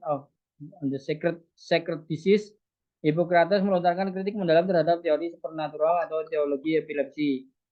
Buku Sangsu ditulis pada zaman barat dinasti Zhou 1000 sampai 700 sebelum Masehi, dikatakan 5 elemen adalah air, api, kayu, logam, dan tanah. Air membasahi ke bawah, api menyala ke atas, kayu dapat ditekuk dan diluruskan, logam dapat dibentuk dan dapat mengeras, tanah memungkinkan untuk menabur, tumbuh, dan menuai. Nah, ini teori ini sudah mulai benar ya.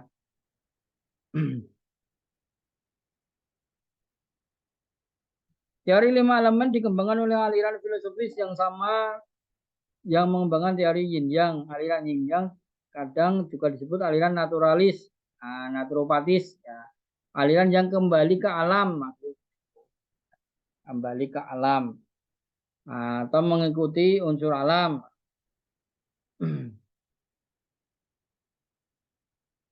Awalnya teori 5 elemen memiliki implikasi politik sebanyak yang naturalistik. Para filosof dari aliran ini sangat dihormati dan mungkin agak ditakuti oleh para penguasa Tiongkok kuno, karena mereka mengaku mampu menafsirkan alam dalam terang yin yang dan 5 elemen untuk menarik kesimpulan politik darinya. Misalkan penguasa tertentu dikaitkan dengan elemen tertentu dan setiap acara seremonial harus sesuai dengan warna dan musim elemen tertentu.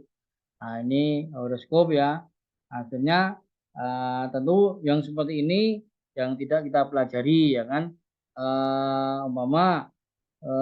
Jadi akhirnya prakteknya perdukunan. Nah, jadi prakteknya perdukunan. Mau nikah tanya ke kita tanggalnya yang bagus seperti apa. Tanya ke sarjana filosofi yang pada saat itu ini tidak bagus ini. Kamu lahir di sio ini unsurnya api. Sio ini unsurnya api. Ini tidak baik kalau apa namanya ketemu dengan perempuan yang unsurnya ini unsurnya apalah gitu. Akhirnya seperti akhirnya seperti main tebak-tebakan dan seperti perdukunan itu kita tidak meyakinnya. Kita sebagai muslim tidak, kita hanya mempelajarinya sesuai dengan ilmu kesehatan saja. Juga para filosof ini mengklaim bahwa mereka dapat memprediksi suksesi penguasa dengan mengacu pada siklus 5 elemen. Nah, makanya penguasa pada takut seperti sama mereka, sama dia.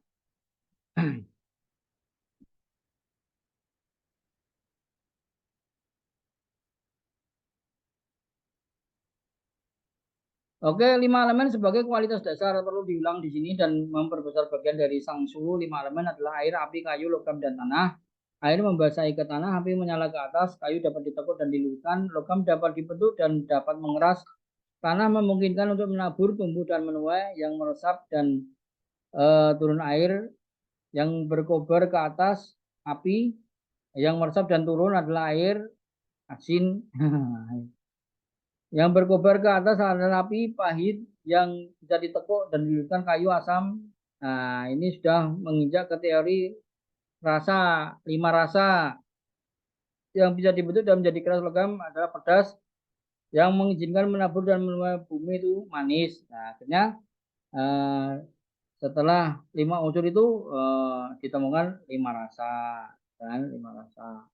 Ikuti saja terus, nanti akan bisa memahami dengan sendirinya 5 unsur itu apa sih, 5 unsur itu bagaimana dan apa hubungannya dengan kesehatan. Nah, itu nanti kita sampaikan pelan-pelan ya.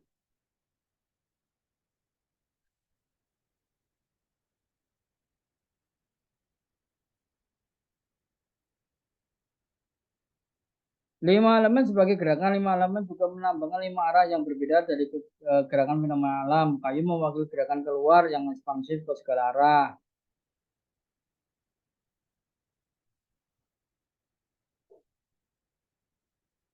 Logam mewakili kontraksi, gerakan ke dalam. Air mewakili gerakan ke bawah, api mewakili gerakan ke atas, dan bumi mewakili netralisasi atau stabilitas. Seperti itu.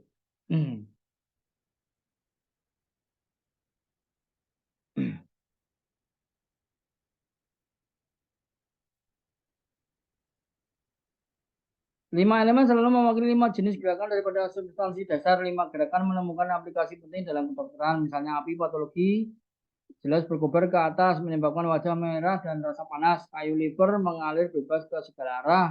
Logam mengontrol kulit yang berisi tubuh kontraksi. Air ginjal ginjal memiliki jelas gerakan ke bawah, ekskresi cairan tidak murni, dan bumi berada di pusat, dan oleh karena itu poros referensi. Itu ini hanya penjelasan saja yang berhubungan dengan arah gerakan itu yang dihubungkan dengan organ tubuh ya. Akhirnya 5 unsur itu yang tadinya kita mengenal baru tanah, api, logam, kayu. Nah, itu nanti akhirnya menuju ke organ tubuh. Karena sifat-sifatnya sesuai dengan organ tubuh yang dimaksud.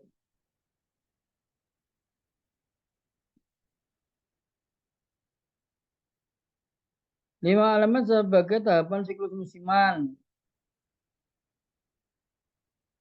Nah, ini kalau gambarnya seperti ini.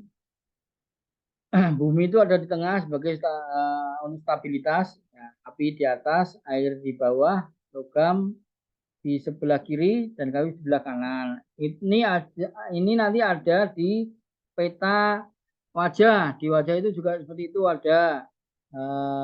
Kalau pipi kanan itu unsurnya kayu, pipi kiri unsurnya logam, pipi tengah-tengah itu di daerah hidung ini adalah limpa lambung. Ya, itu nanti bisa digunakan untuk melakukan terapi. Ya, ini ginjal, nah ini diterapi, nanti totok-totok, nanti guasa, entah di pijat akupresur. Nah, ini seperti itu. Nah, ini konsep sederhananya saja ya.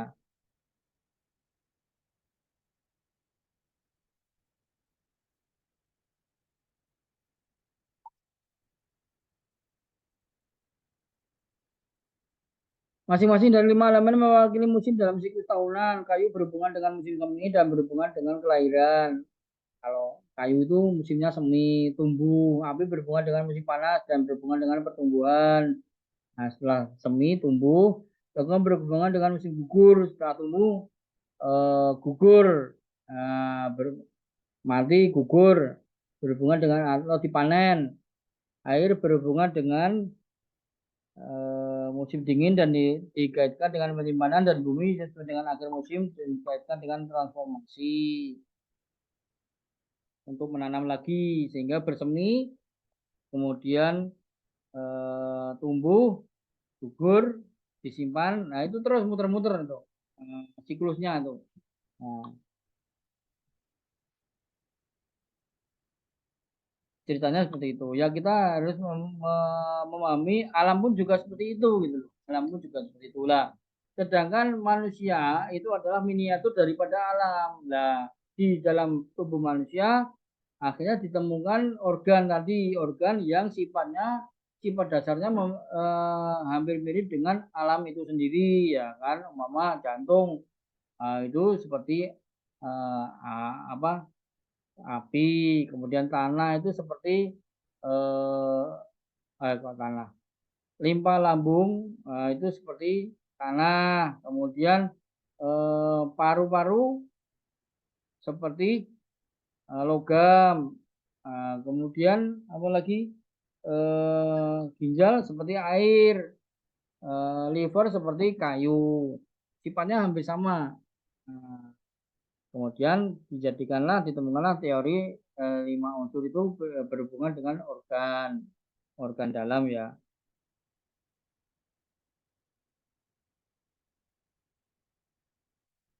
Penting untuk konsep 5 elemen adalah berbagi interaksi di antara mereka. Filosofi yang berbeda menekankan hubungan yang berbeda di antara 5 elemen. Misalnya eksponen utama sekolah naturalis Toyan menulis tentang hanya hubungan pengendalian di antara elemen. Lihat bawah 36 pengaturan yang berbeda dari 5 elemen secara matematis. Mungkin yang paling umum adalah 5. Nah, ini ya yang gambar siklus musiman 5 elemennya, gambar 2.2. Kita menginjak ke urutan kosmologis seperti disebutkan di atas. Referensi paling awal untuk 5 elemen menyebutkannya sebagai berikut. Ada 5 unsur. Yang pertama disebut air, yang kedua disebut api, yang ketiga disebut kayu, yang keempat disebut logam, dan yang kelima disebut tanah. Urutan di mana elemen tersebut bukanlah kebetulan, yang terkait erat dengan numerologi mereka.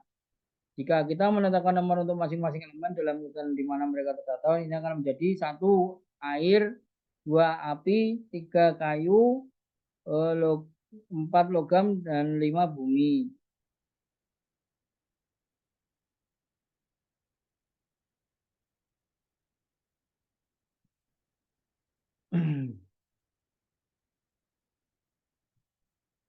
Numerologi itu ilmu yang mempelajari angka-angka ya. Ini adalah angka yang biasanya digabungkan dengan elemen dalam daftar korespondensi. Lihat di bawah. Jika kita mengatur elemen dalam urutan di atas, mereka akan terlihat seperti gambar 2.3. Dalam pengaturan ini, air menempati tempat yang penting karena merupakan dasar dari awal urutan, mengingat korespondensi ginjal dengan air. Ini mencerminkan prinsip penting ginjal sebagai dasar semua organ lainnya. Nah, jadi kalau 5 unsur itu kan ada siklusnya, ada siklus melahirkan, siklus mengontrol, siklus membatasi atau mengontrol, siklus nanti ada ya dijelaskan seperti itu berawal dari nomor 1 yaitu air. Menurut teorinya seperti itu. Ini seperti akupuntur juga seperti itu. Meridian awalnya di mana? Meridian awalnya di paru. Karena apa? Pertama kita mendapatkan energi itu dari apa? Oksigen dari udara. Nah, itu pertama di paru-paru. Begitu paru-paru masuk, nah, baru beredar energi itu beredar ke meridian selanjutnya. Nah, ini sama kalau 5 unsur itu diawali dengan air. Teorinya dulu penemunya ya sudah menemukan sudah memastikan bahwa teorinya yang pertama itu air. Karena merupakan dasar awal dari urutan. Mengingat korespondensi ginjal dengan air, ini mencerminkan prinsip penting ginjal sebagai dasar dari semua organ lainnya. Jadi ketika kita hidup, ketika kita dilahirkan hidup, yang paling penting itu pertama kali berputar itu adalah pertama kali itu terbentuk adalah cing. Nah, sehingga ada di ginjal. Nah, seperti itu. Setelah di ginjal, kemudian melahirkan kayu unsurnya kayu melahirkan liver unsurnya kayu. Nah, itu nanti dijelaskan nanti ya, kita baca dulu aja materinya. Urutan ini juga menunjukkan pentingnya bumi sebagai pusat poros referensi untuk semua elemen lainnya. Ini memiliki implikasi penting dalam praktek yang akan dibahas segera. Jadi bumi pun juga penting kalau ketika kita sebut siklusnya postnatal, nah itu yang nomor 1 ginjal. Karena ginjal yang menjadi kita dilahirkan normal karena ginjal kita bagus. Nah, kalau kita dilahirkan tidak normal, kemungkinan karena ginjal kita yang memang kualitasnya tidak bagus. Tapi ketika situs-situ kita bicarakan situs dalam prenatal, tadi prenatal ya, yang postnatal.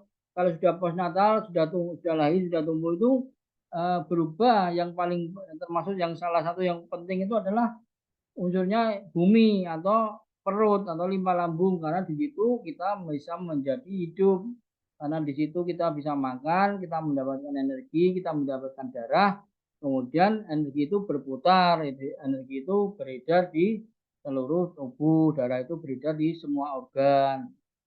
Kalau tidak makan, mati kan gitu. Oke, jadi konsepnya menjadi seperti nomor 2.3, 5 elemen. Kemudian gambar 2.4 adalah urutan pembangkit atau melahirkan. Nah, melahirkan ya. Nah, melahirkan ini kayu melahirkan api, api melahirkan bumi. Bumi melahirkan logam, logam melahirkan air, air melahirkan kayu. Atau boleh disebut juga menguatkan. Nah, menguatkan. Kayu menguatkan api. Jadi kalau mau apinya besar, kayu ditambahi. Gitu nggih. Jadi api juga menguatkan tanah. Tanah menguatkan logam. Logam menguatkan air, air menguatkan kayu. Seperti itu. Pembangkit ini melahirkan maksudnya membangkitkan atau melahirkan atau banyak macam istilah yang dipakai sih. Atau menghasilkan, kayu menghasilkan api, api menghasilkan tanah, tanah menghasilkan logam, logam menghasilkan air. Nah, itu.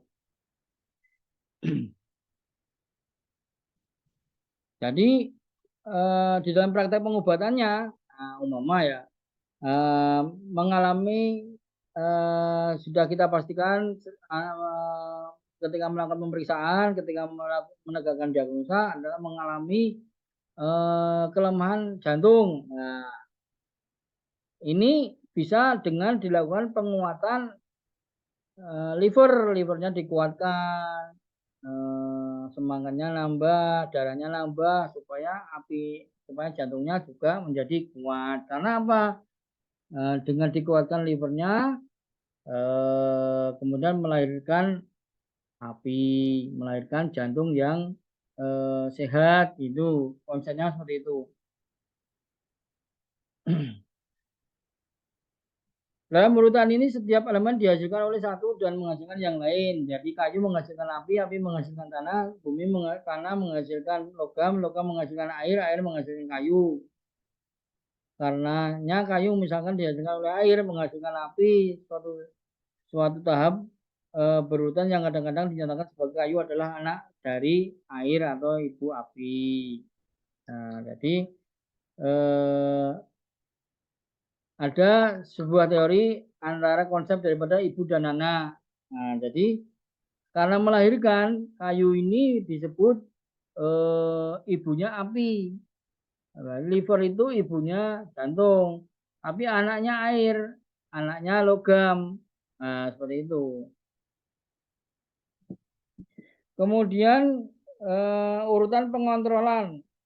Dalam urutan ini setiap elemen mengontrol yang lain dan mengendalikan atau mengontrol dan dikendalikan oleh satu. Jadi kayu mengendalikan bumi, bumi mengendalikan air, air mengendalikan api, api mengendalikan logam, logam menguasai kayu, karenanya kayu mengendalikan bumi. Tetapi dikendalikan oleh logam. Nah, kita lihat gambarnya. Ya, ini namanya mengendalikan ya atau mengontrol. Jadi nomor 2.5 itu api mengontrol logam, logam mengontrol kayu, kayu mengontrol bumi, bumi mengontrol air, air mengontrol api. Nah, kalau proses mengontrolnya terlalu berlebihan itu berubah menjadi menekan. Jadi api menekan logam, logam menekan kayu, kayu menekan tanah,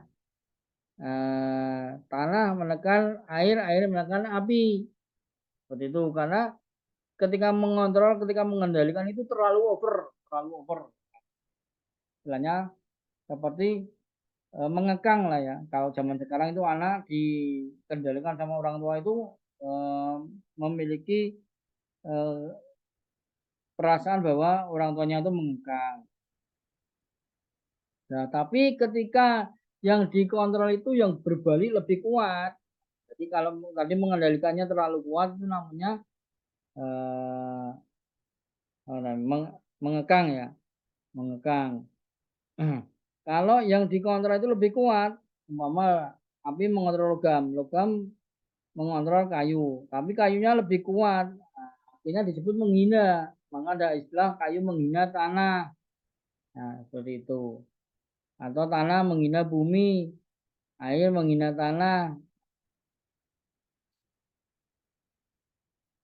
logam menghina api. Seperti itu. Nah, kita pelan-pelan saja nanti ada penjelasan-penjelasan yang detail di belakangnya sehingga kita bisa memahami apa yang disebut dengan lima unsur. Urutan mengontrol memastikan bahwa keseimbangan dipertahankan. Mengontrol, mengendalikan itu agar terjadi keseimbangan gitu loh maksudnya. Ada juga berhubungan timbal balik antara generating dan controlling sequence. Misalnya kayu mengontrol bumi, ya kan? Kayu mengontrol bumi, tetapi bumi menghasilkan logam yang mengontrol kayu. Nah, menghasilkan logam yang mengontrol kayu. Selanjutnya di satu sisi kayu mengendalikan bumi, tetapi di sisi lain menghasilkan api yang pada gilirannya menghasilkan bumi. Dengan demikian keseimbangan yang mengatur diri sendiri dijaga setiap saat.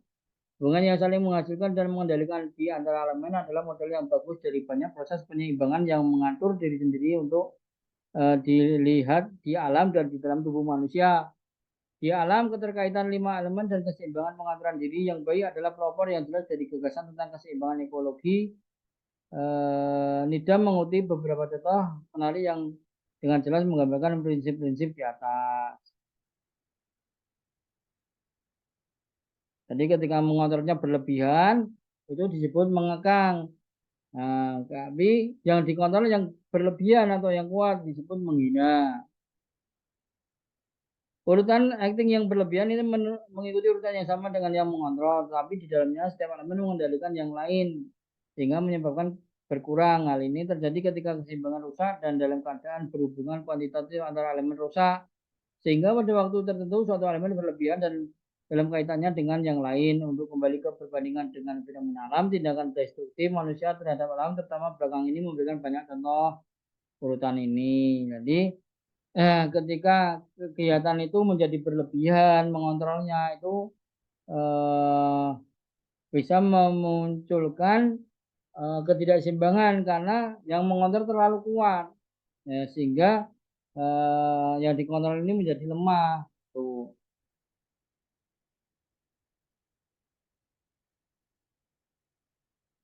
Selanjutnya adalah urutan yang menghina. Nah, ini ya, urutan yang menghina sehingga berbalik, api yang harusnya mengontrol logam itu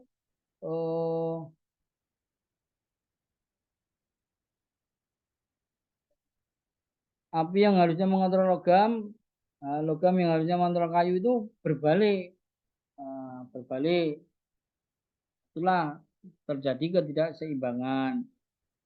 Jadi kayu menghina logam, logam menghina api, api menghina air, air menghina bumi, dan bumi menghina kayu. Ini juga terjadi ketika keseimbangan rusak. Dengan demikian, dua urutan pertama berhubungan dengan keseimbangan normal antara elemen. Sedangkan keduanya overacting dan penghinaan berhubungan dengan hubungan abnormal antara elemen yang terjadi ketika keseimbangan rusak. Nah, jadi harusnya yang namanya kalau sudah ada dua yang dimaksud itu berlebihan ketika mengontrol atau overacting dan kemudian berbalik melakukan penghinaan karena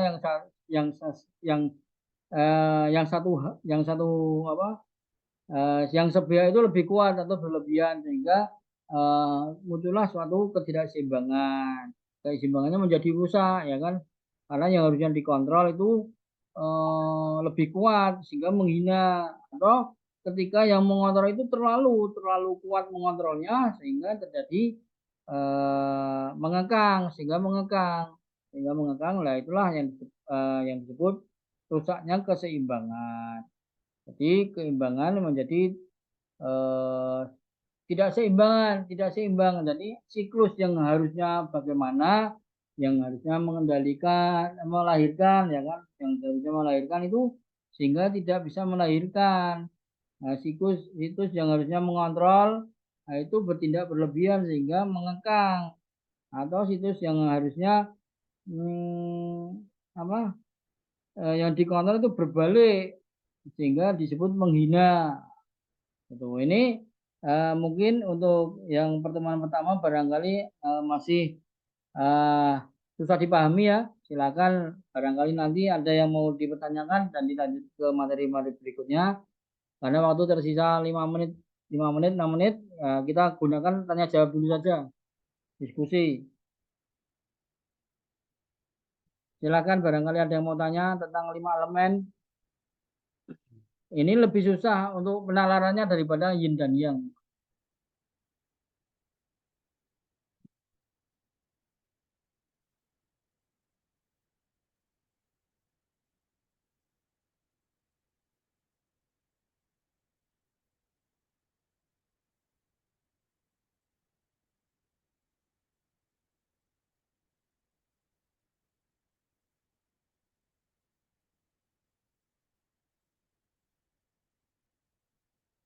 Nah, karena nanti kan ujung-ujungnya itu 5 elemen dalam pengobatan Cina.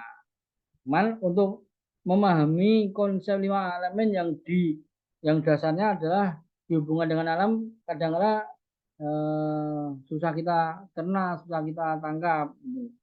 Tapi ketika nanti sampai kepada aplikasinya, aplikasi pengobatan kita baru oh gitu, oh ngono toh. Nah, seperti itulah kira-kira.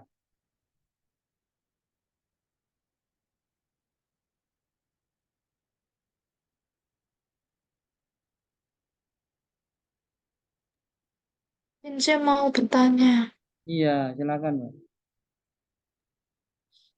kalau mau menentukan sindrom lewat pusing itu, apakah yang dilihat itu manifestasinya atau em, itu langsung ke pusingnya? Seperti misalnya em, langsung tahu itu ada ekses yang atau eksesin gitu. Diulang lagi pertanyaannya yang pendek saja barangkali. Ya, jadi bisa nggak kalau kita itu langsung menentukan sindromnya lewat pusing tanpa mengetahui manifestasinya? Ya enggak bisa toh. Jadi kan kita tanya dulu, kita lakukan wawancara, ya kan? Mama keluhannya sakit perut lah. Perut itu unsurnya apa? Limpa lambung itu unsurnya apa? Tanah, ya kan? Nah, tanahnya bagaimana? Apakah lemah? Kita periksa nadinya, kita periksa lidahnya. Oh, ini ada retakan-retakan atau lemah nadinya. Nah, berarti lemah. Nah, terus yang dikuatkan apa? Jantungnya yang dikuatkan bisa atau eh, organ itu sendiri dikuatkan bisa. Nah, sesuai yang diwawancara, sesuai pada saat kita melakukan wawancara, Mbak. Nah, jadi eh, keluhannya apa? Sesak napas ya. Sesak napas apa? Organ yang bertanggung jawab dengan napas, paru-paru, udah gitu kan nggak mungkin kan? Kalau sesak napas terus kok perut, nah itu. Nah, paru-paru dulu. Nah, ternyata setelah paru-paru ternyata paru-paru enggak apa-apa, dicek-cek ternyata oh sesak napasnya karena asam lambung yang bermasalah perutnya. Tuh. Atau sesak napasnya karena kekurangan yang ginjal atau eh, bisa terjadi seperti itu. Jadi kalau memiliki nanti ketika melakukan wawancara ada unsur-unsur yang mengarah ke ginjal juga sehingga oh kita langsung main kita fokus ke ginjal bukan ke paru-parunya seperti itu.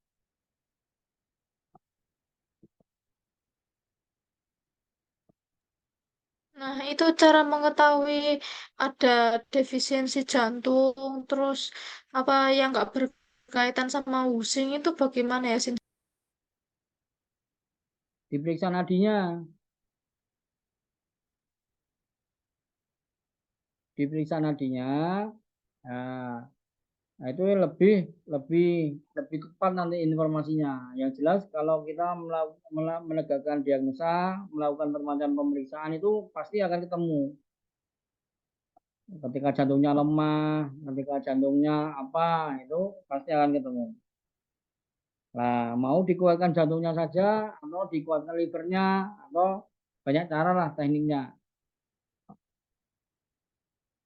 Jadi konsepnya seperti itu, karena jantung itu api itu yang unsur yang melahirkan. Unsur yang menguatkan adalah liver kayu, ya, dikuatkan livernya. Seperti itu bisa.